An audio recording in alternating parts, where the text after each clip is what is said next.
शिव भक्तों को श्रावण मास की हार्दिक शुभकामनाएं। इस बार 2 सावन है, पुरुषोत्तम मास भी है, तो मैंने एक पार्थिव शिवलिंग बनाया। आज मासिक शिवरात्रि भी है। आज के दिन पूजा अर्चना करना अति उत्तम होता है। इसके लिए मैं अपने गमले से थोड़ी सी मिट्टी ले आई और बेलपत्री पे राम लिखा और फिर मिट्टी का शिवलिंग बनाने लगी। मिट्टी का शिवलिंग को पार्थिव शिवलिंग भी कहते हैं। इसके लिए मैंने पंचामृत तैयार किया। फिर मैंने अपनी थाल दिखाती हूँ। थाल में मैंने शहद, कच्चा दूध, दही, पंचामृत, फल, मेवा, मिष्टान, समी की बेल, समी के पत्ते, धतूरा, भांग, फूल, सब कुछ जो मुझे मिल गया वो मैंने लिया। आपके पास भी जो हो ले लें।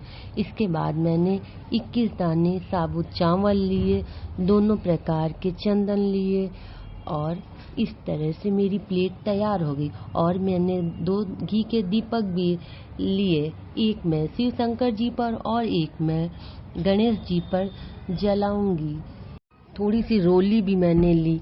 अब हम लोग गणेश जी का आह्वान करेंगे। इसके लिए मैंने एक लोटे में जल लिया, उसके ऊपर थोड़े से अक्षत और फिर उसके ऊपर एक घी का दीपक जला दिया और फिर तिलक करके सर्वप्रथम मैंने गणेश जी का आह्वान करा। इस तरह से मैंने अपने पूजा की शुरुआत करी। अब गौरा जी पर हम लोग पुष्प चढ़ाएंगे और सिंदूर चढ़ाकर गौरा जी की भी पूजा अर्चना करेंगे, क्योंकि गौरा पत्री पर हमने राम राम लिख लिया है। प्लेट में बेलपत्र रखेंगे। उसके बाद अपने गमले से मिट्टी जो लाई वो लूंगी, उसमें थोड़ा सा गंगा जल मिलाया है और इस तरह से शिवलिंग की एक आकृति बनाने लगूंगी। मिट्टी के शिवलिंग को पार्थिव शिवलिंग कहते हैं और इसकी पूजा अगर श्रावण मास में की जाए तो भोलेनाथ जी से जो कुछ भी मांगा जाता है वो पूरा हो जाता है। और पार्थिव शिवलिंग की पूजा अर्चना का तो विशेष विधान है। शिव पुराण में भी इसका महत्व बहुत ज़्यादा बताया गया है। अब हम लोग इस तरह से जय गिरजापति दीन दयाला, सदा करत संतन प्रतिपाला, भाल चंद्रमा सोहत नीके, कानन कुंडल नागपनी के, अंग गौर सिर गंग बहाए, मुंड माल तन चार लगावे। इस तरह से हम लोग शिव चालीसा करेंगे और रुद्राष्टक का शिव चालीसा करेंगे और इसके बाद हम लोग शिव शंकर जी की पूजा अर्चना करेंगे। अब ओम नमः शिवाय का जाप करेंगे, मन ही मन जाप करेंगे। हम लोग रुद्राक्ष की माला से भी ओम नमः शिवाय का जाप कर सकते हैं। इसके बाद फिर हम लोग जय गणेश गिरजा सुवन, मंगल मूल सुजान, कहित अयोध्या दास तुम देव अभय वरदान। इस तरह गणेश जी को अरदास लगा कर फिर हम लोग ओम श्री शिव नमस्तुभ्यम, श्री शिवाय नमस्तुभ्यम, श्री शिवाय नमस्तुभ्यम का जाप करके फिर अपने पार्थिव शिवलिंग को एक बार प्रणाम करेंगे। फिर उसके बाद हम लोग इसका अभिषेक करेंगे। अब हम लोग सर्वप्रथम जलाभिषेक करेंगे और जल को एक पतली पतली धार के रूप में गिराएंगे कि वह उसकी धार की छींटे कहीं और बाहर ना पड़े।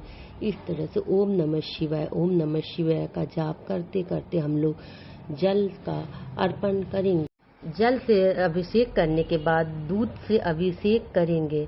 ओम नमः शिवाय का जाप मन ही मन इस बार भी करते रहेंगे। दूध का अभिषेक करने के बाद फिर दोबारा जल का अभिषेक करेंगे। अगर किसी जातक को मानसिक पीड़ा हो तो दूध का अभिषेक करने से उसका मन शांत हो जाता है। फिर इस प्रकार जल से धोने के बाद अब हम लोग के घर के सदस्यों में यदि आपसी मन मिटाव रहता है तो अगर दही का अभिषेक करा जाए तो अति उत्तम होता है। अब हम दही से अभिषेक करेंगे, फिर दोबारा स्नान करा देंगे। दही का भी और जलाधारी की तरफ सब साफ सुथरा कर देंगे। दही के बाद हम लोग शहद से अभिषेक करेंगे। अगर किसी के घर में ऋण हो, कोई मानसिक पीड़ा से ग्रस्त हो तो शहद का अभिषेक करने से उसे अति उत्तम फल मिलता है। और शहद से अभिषेक के बाद फिर हम लोग दोबारा गंगा जल से धुल देंगे। हम लोगों ने चंदामृत बनाया है अब इस चंद्रामृत से अभिषेक करेंगे। चंद्रामृत से अभिषेक करने से बहुत ही अच्छा रहता है। आपका स्वभाव मीठा हो जाता है और आपके शत्रु पराजित हो जाते हैं। इस तरह से मन ही मन ओम श्री नमस्तुभ्यम ओम श्री नमस्तुभ्यम का जाप करते हुए अभिषेक करेंगे और फिर दोबारा से गंगा जल से शिवलिंग को साफ कर लेंगे। अब इसके बाद हम लोग शिवलिंग पर केस अच्छे से साफ करके धुल लेंगे। ओम नमः शिवाय ओम नमः शिवाय ओम नमस्तुभ्यम ओम नमः शिवाय ओम श्री नमस्तुभ्यम का जाप मन ही मन करते रहेंगे। अब हम लोग शिवलिंग पर केसर का अभिषेक करेंगे, क्योंकि शंकर जी ने दुनिया को बचाने के लिए विष पिया है। ये तो सभी को मालूम है। देवताओं के हिस्से का विष शंकर जी ने खुद को पी लिया और वो इनके गले में अटका हुआ है। इस विष को मारने के लिए हम लोग शंकर जी पर केसर, दूध, दही ये सब ठंडे ठंडे सामान चढ़ाते हैं, जिससे उन्हें शीतलता मिले और वो हम सबका कल्याण करें। इस तरह से हम लोग शंकर जी की पूजा अर्चना करेंगे और केसर चढ़ा देंगे, जिससे उन्हें शीतलता प्रदान होगी। अब हम लोग बेलपत्ती पे राम राम लिखकर शिवलिंग पर चढ़ाएंगे। जो मैंने नंदी बनाई है उसकी भी पूजा अर्चना करेंगे, उस पर एक बेलपत्री चढ़ा देंगे और जो नाग देवता हैं उनकी भी साथ ही साथ पूजा अर्चना करते रहेंगे। ओम श्री नमस्तुभ्यम का जाप करते रहेंगे।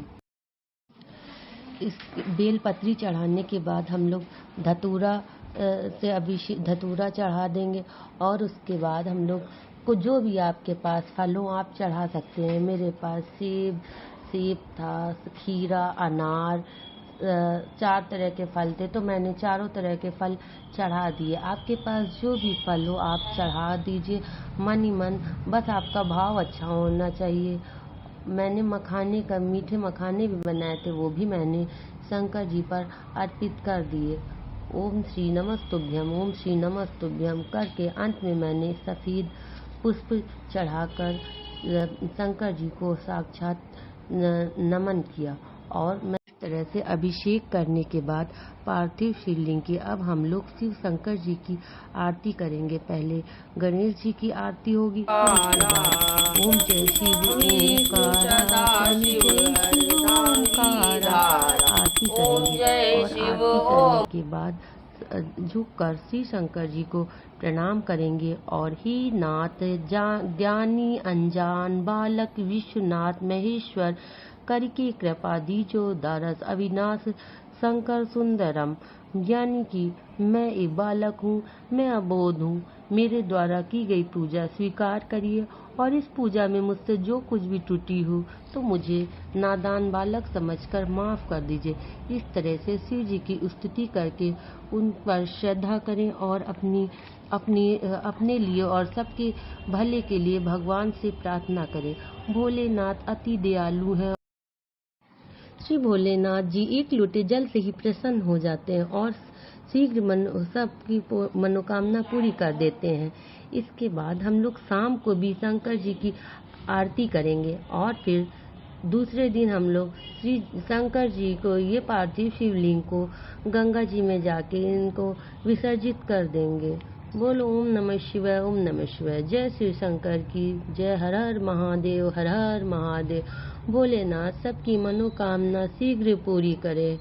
शाम को मैंने भोलेनाथ जी के लिए आलू का हलवा बनाया था, उसका मैं भोग लगाऊंगी, फिर दोबारा से आरती करूंगी। इस तरह से ओम नमः शिवाय किया और शिवलिंग को मीठे का भोग लगाया और जल से दीपक को छुआकर इस तरह से मेरी पूजा संपन्न हुई। यानी कि पार्थिव शिवलिंग की दोनों टाइम पूजा अर्चना कर ली जाएगी। इस पूजा को करने के बाद मेरा मन जैसे कि शुद्ध हो गया, मुझे बहुत ही अच्छा लगा। आप लोग भी बोले